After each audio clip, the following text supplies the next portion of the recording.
Document graphics. In this lesson, we're going to address obtaining digital images, preparing graphics for publication, and inserting image files in a document. We want to use keywords to locate our stock photos, recognize the usefulness and limitations of screen captures, source clip art from online collections, understand the difference between royalty-free and rights-managed images, resize raster images in a raster editing program, use limited resampling to manage resolution and file size, choose the appropriate file type, know the difference between embedding and linking graphics, distinguishing between floating and inline graphics, and utilize text wrapping features for placing graphics. The following types of images can be used in a desktop publishing file destined for printer: digital photographs, screen captures, scans, original vector artwork, and clip art. Stock photos are images made available for use in creative and commercial projects, typically for a fee, but sometimes for free. The most common place to access stock photos is from an online stock photo company. Stock photo websites are extensive, so they are usually cataloged using keywords. Most digital stock photos are available at different resolutions, sizes, and file types. Stock photo suppliers make free, low-resolution versions of images available to use on a trial basis. These usually include a watermark, a pale image, or text embedded over the image to discourage unauthorized use. Screen captures are a snapshot of a computer screen generated by the operating system or other dedicated software. You don't want to use screen capture of another piece of art or photo that you find online.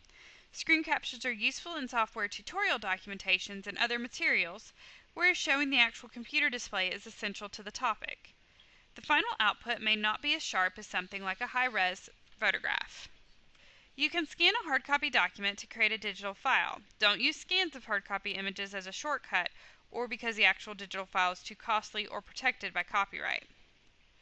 A scanner acts like a digital photocopier by taking a picture of a printed document and transferring the image to a digital file.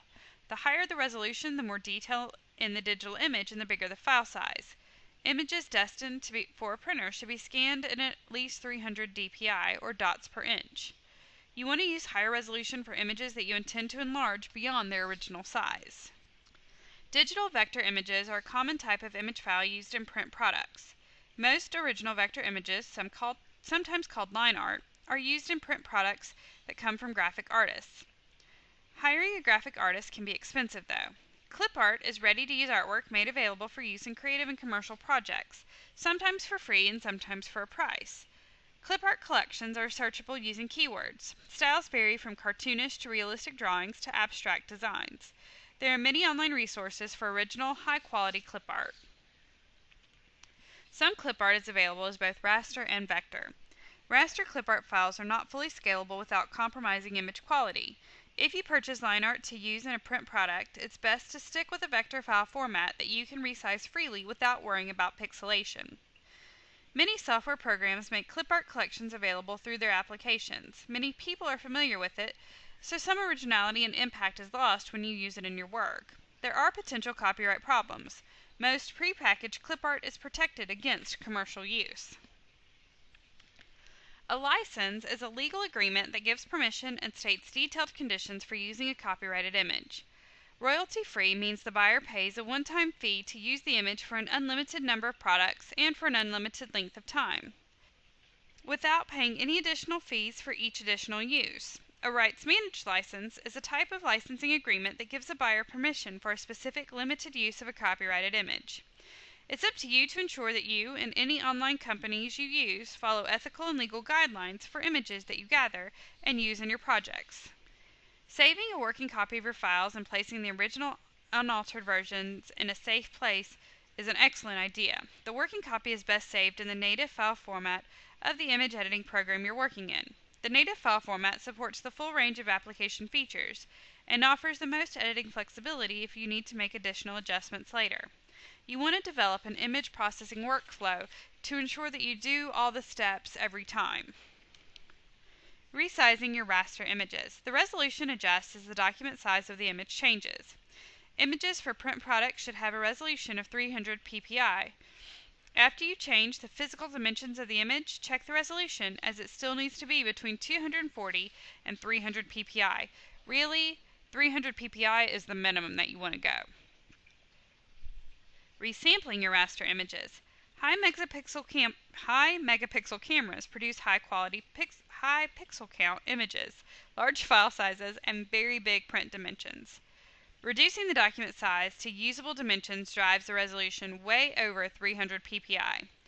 When a raster image is resampled, the number of pixels in the image is changed according to interpolation. Upsampling is an increase in pixels. Downsampling is a reduction in pixels, thus decreasing the file size. Choosing a raster file type for a final file. Two of the most common raster file types are native file formats and TIFF. If a raster editing program you use is part of the same suite of applications as the layout program you use, you may consider keeping the file in the native file format. Native raster files are lossless and preserve all editing features.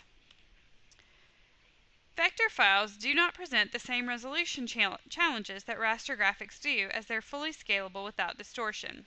Developing a workflow for preparing vector graphics can be useful. You want to verify your strategy with the print vendor. The main variable to determine is the final file format. The most widely used file format for vector graphics and print publishing is .eps. Many desktop publishers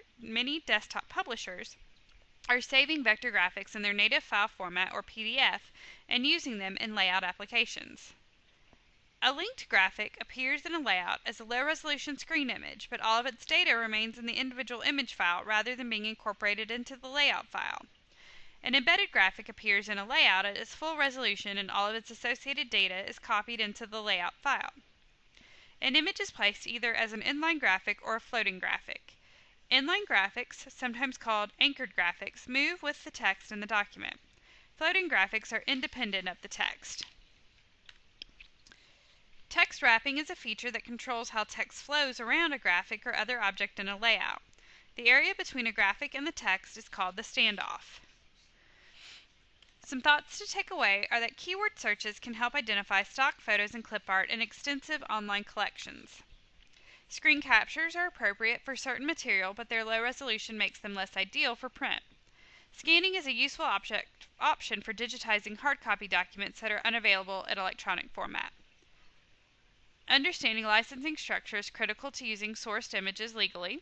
In royalty-free license, grant almost unlimited permission to use an image for a one-time fee.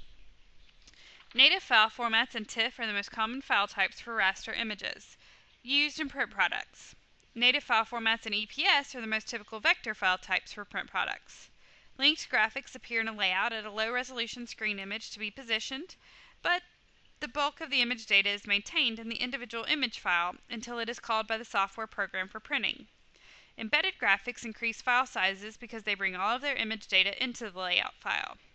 Inline graphics are anchored and move with text on a page. Floating graphics move independently of the text. Text wrapping is a useful feature for flowing text around objects, particularly floating graphics. As always, if you have questions, just ask.